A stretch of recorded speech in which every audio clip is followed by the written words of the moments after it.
Just Mr. Abidal Music. Congo Suisse TV. Tozongo wapi? Chaîne à boy. Abonnez-vous massivement sur Congo Suisse Télévision. Ciao. Bonsoir à tous ceux qui nous suivent partout dans le monde sur congosuisse.tv, un vrai site dans un vrai monde. C'est toujours moi, votre humble servante, Tiguette Ntumba, la mignon du Seigneur, avec votre émission Partage à la source.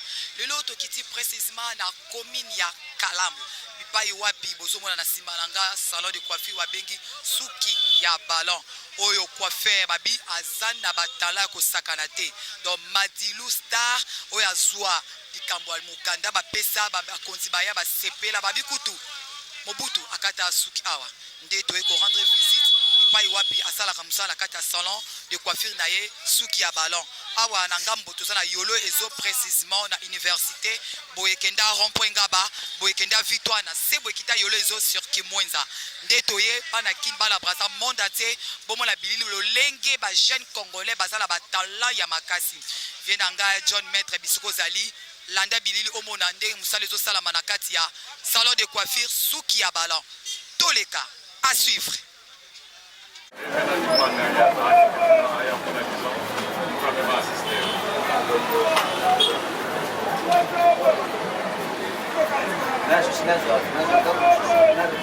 C'est la manière dont je suis là. La caméraman est belle. Comment c'est belle de ça? Parce que là, on est stylé. Non, après, on est là. C'est pas moi, on est ici. Parce que je vais vous dire ici, qu'est-ce que je peux faire? Ça, c'est pas mon aller là dans le monde.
Olha como aí desse vídeo do Bigolo.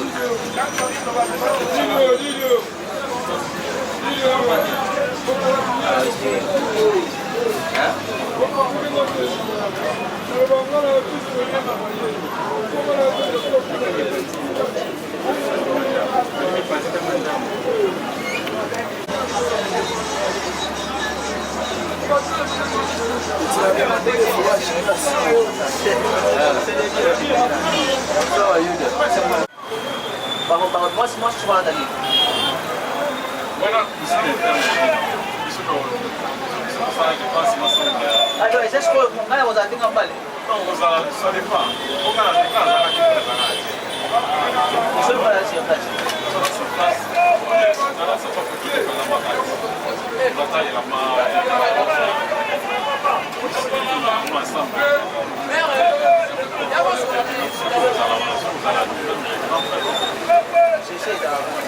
Mais j'avais le souci à envoyer ma cire et une marque et c'est le Pode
Non, j'aimerais mieux te demander à elle.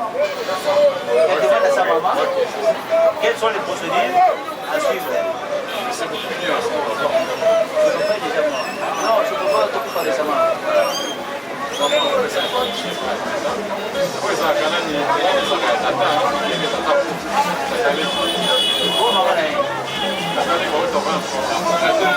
Ah, d'accord, d'accord.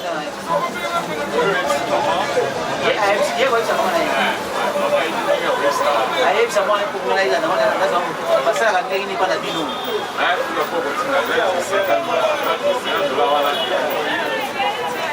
bayamba biso kaka pamba combien de personnes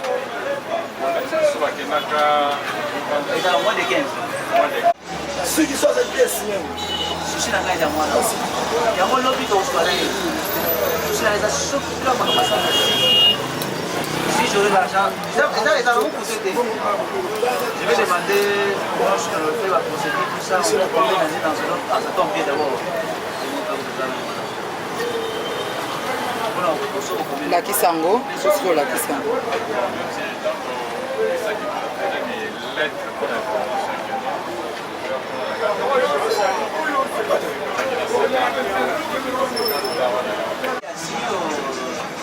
Et puis comme ça, la personne a pas de quoi quelle image la équipe n'a plus rien. On va waider.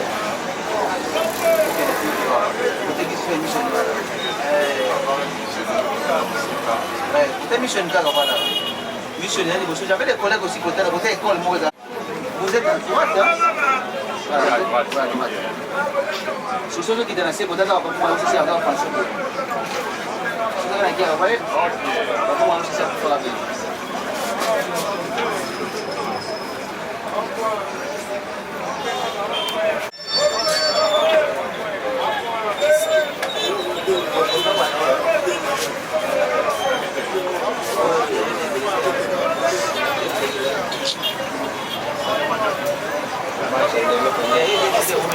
Voilà, tokoti na kati ya salongo o babengi na kombo ya suki ya ballon lipai wapi ya artiste babi artiste ndeli kambo art wakataka bato suki na mbanza cabri na Gillette yango tokoti na kati tomona ye moko en personne apalola la micro ya la meilleure du Seigneur.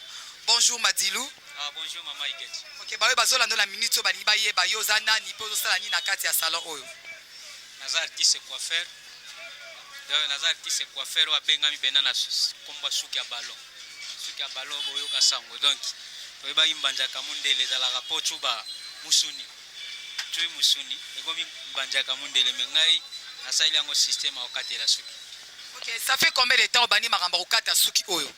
On a bandi okata suki bena donc vision na suki ngamo na santango ta on a zaka na 6 ans na âge ya 6 ans na zaki so mukolo okata suki. Omona fona telema et puis imagine nga mingi ezalaki na Hollande la place à Boaka Gillette. Mukom susu vemoko akata suki boye na logota Gillette na âge ya 6 ans. Na simbi yango na chango na poche na baluka na sima na zwa petit na nga moko boye. Donc tozaki à peu près ba même âge na kata esuki. Wana âge nini? Na 6 ans. Maman makas na âge nini? Na 6 ans. Donc na kata petit na suki. Bon. Et lukela nga bena ba problème faut pas beta nga pe fort même oncle beta ngai parce que yo kata mwana batu suki et puis suki ano chango wapi et puis Gillette au katelier et zaki ba katelaki nani ozuango wapi donc ba kozanga ba question belé donc na âge na nga sike bangisa ngai na koma kisikoyo esprit na nga kaka na lokota Gillette mais na obanga kaka wana âge à 6 ans mais na ba 9 ans 10 ans boye na komo kata pe batu suki bana mike banini boye. Mais si on a commis déjà à l'âge de 17 ans, on a commis l'autorité. Donc, même l'humanité dans la tanga sang minerval parce que dans le cas de l'autorité. Donc, le préfet, le vicaire, même le curé. bango tunga na okata bango na âge à 17 ans et puis na futa minervality. OK, Madili oza ekolo nini? Bon nga za pena mundundu oyo ga pena donc muyaka donc fumukia mfu donc kasongolunda donc babi awa artiste talent de ye mokolo art parce que belé na salon de coiffure tout le monde ba komi ce qui coiffure 1000 francs mais yo au comité ozobanga pokata na mbanzi to kaka konke obanga yeka tondeni. Bon nga bana kata suki carrière nanga na kata suki ya 1000 francs donc 1000 francs eza na kolo bango donc eza innocence eloko na koma regretter mingi ti lelo un coiffeur congolais na maîtriser aye ba place nini bachaka tarif na kata salon ti lelo to komo na place bachaka kombwa salon bakomo cha tarif donc en bref suki ezaka matérialité suki ezaka salon te menga nanu na ba niveau na zaleli nanu na kata suki cher ozoko pani mais na jina ni salon na ba norme internationalité donc salon standard mais na kata ka cher parce que na ebi suki makasi donc na kata ka suki na image so na kata mutu suki donc on dirait jour na suka donc kata mutu suki na image ya mariage mais au sala mariage ti donc yango nde sala ke ba kilia ba yaka donc koyeba donc secret na ngeza donc koyeba donc ndoki na ngakisi na ngeza koyeba donc koyeba pena donc na ebi suki bena makasi. OK, merci na ngambo ya machine bo balancer biso élément lolengeni musala zo sala malakati ya salon suki ya ballon toleka à suivre. Oni ozu ba brevet ozala ba diplôme awa to moni ba photo en tout cas vraiment na talent vraiment kitoko makasi pamba te musala zo sala soki na poto venanga John mais ata musa somelo donc Mercedes a kanda mais siko tuzo mona ba logo wana ba diplôme wana ozwa kango wap na neni pena na pesa ki vraiment.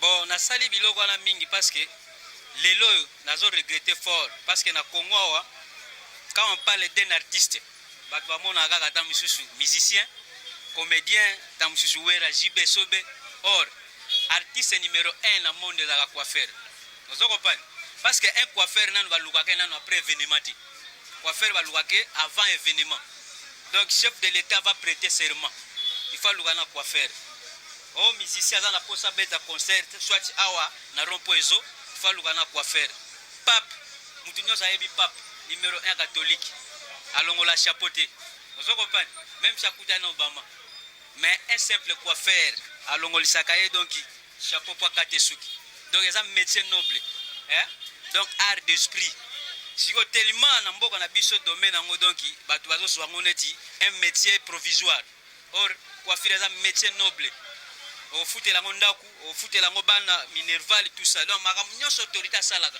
coiffure au sala ngo tam supe ko leka yango na mona neti na Congo za minimiser alors yango na sala ki tout de toutes les façons na sali makamu nyonso au artiste azala nango naza le seul coiffeur na Congo waza na carte d'artiste donc je suis un coiffeur d'abord recensé donc l'état congolais a yebinga naza na certificat de recensement et puis naza na certificat de propriété intellectuelle donc ba art nanga nyonso eza sécurisé to moni na ba photo oui même utilisation ya kokata suki na mbanji moi je suis le seul banda monde salama même na poto ezati donc je suis le seul yango moni ke na sécurisanga na ministère na biso et puis nde naza boye naza identifié partout parce que na bimi ministre te na bimi député te mais na art o batu ba négliger na sali makambo batu musuku tu bakosala te tam mususu passe asala ba licence bani doctorat donc elakisi ke suki eza penda métier provisoire tende na olobe eza métier noble on a la pesa ko brevet na mona ba photo wana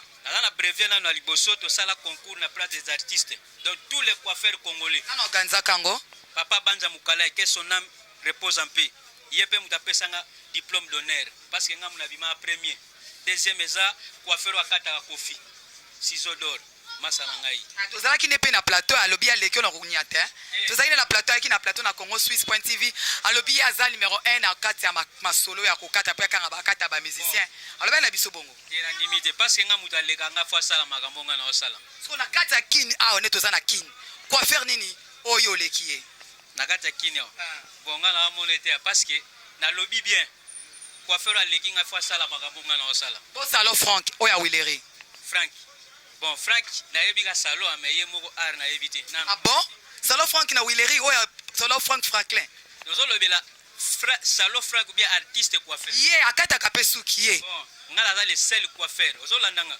nzamba za likolo banda Congo eza Congo je suis le seul coiffeur oyo presse yaka ozo comprendre sans même kolakisa salon sans même kolakisa tondeuse lumière tout ça te je suis le seul coiffeur au presse yaka chaque fois ko bazwa image ndenge coiffeur a osala musala donc œuvre d'art ozo comprendre to solo ba makambo Frank ngala yebi Frank pona ba salon Kingandi salon Lacoste salon Frank mais on ngana oloba moi je ne suis pas matérialiste je suis un coiffeur donc artiste coiffeur nde naza boye nazo imaginer kutu so nazui soutien ozo comprendre na bimisa même ba coiffeur donc ba jeune talent et puis naza na posa na imaginer ozo comprendre na imaginer ba art mususu ebimate ozo comprendre deuxièmement naza na posa kutu ozo comprendre na sala ba catalogue ozo comprendre ba émission siko Frank ndenge ozoloba Frank na niveau Frank azaleli soki lelo ezalaki ngai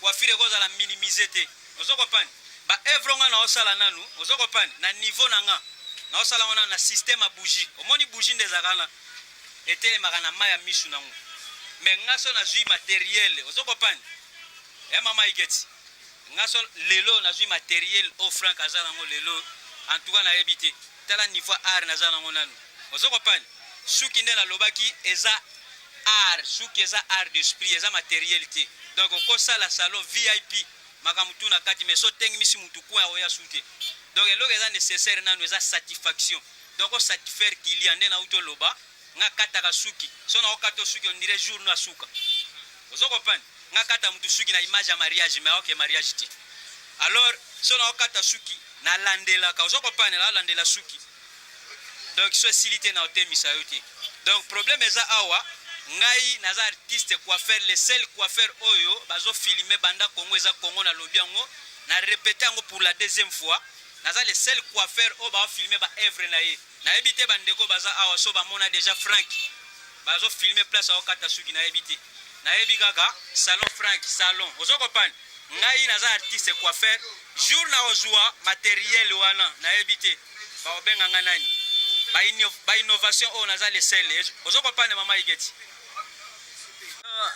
Frank normalement za matérialiste na yeba na matériel mais na art eza ndengai ozo comprendre donc Frank a matérialiste moi je suis un artiste coiffeur ozo comprendre même ti ba biloko na loba wana donc niveau nga nazaleli so na jui matériel soit so na jui banini ba solo parce que souci nangeza ko tombola art ozo comprendre nga so nazala ineti ba Frank wana lelo yo coiffure ko zala vena minimiser te lelo komi mutateki moto ozo comprendre mutateki moto aza coiffeur te ozo comprendre mama igeti mutateki moto aza coiffeur te mais asali salon et puis tant asali salon azoye bate place ni na ko placer tarif akomo bamba tarif place ba koma kombo salon et puis coiffeur tant azoya ye mutasali salon tellement za innocent donc aza di domaine te basali moi partenariat mais coiffeur akomo bimondire donc travailleur or aza travailleur te coiffeur aza ye ache musala coiffeur ache musala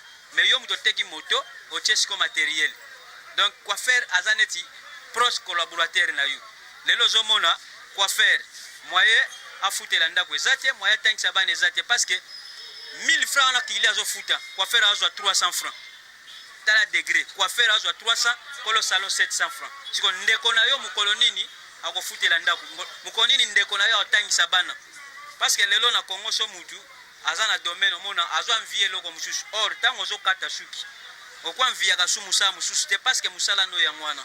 OK, en tout cas vraiment merci vraiment même Adilu babi mokonza arna kati ya izo siko susi ni ozala ngo vraiment na ba obazolo na kati ya émission partage à la source olingi ni basalela yo pe ozosenga lisungi pa banani pona likambo ya art eza kati no ya makila.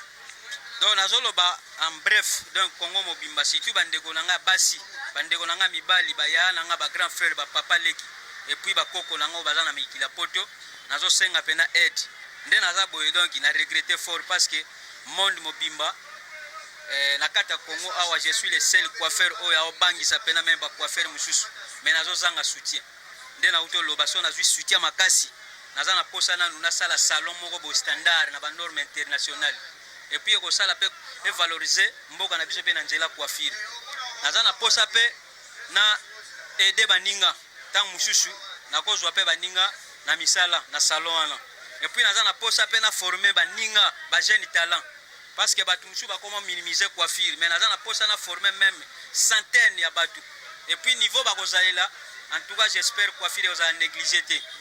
Deuxièmement naza na posa tangu nazo sala ba biloko wana so nazu aide vraiment nazu soutien makasi na ko imaginer penda ba art mususu oyo bomoni wana oyo ezo s'inspirer et puis naza na posa pe ONG na domaine na biso coiffure parce que na Congo vraiment to lingi ko minimiser biloko mingi un coiffeur na ba pays mususu aza neti biso lelo tende na uto loba coiffeur au côté na salon mutu afuti 1000 francs coiffeur akato suki ba pese 300 kolo salon azui 700 mais aza di domaine te.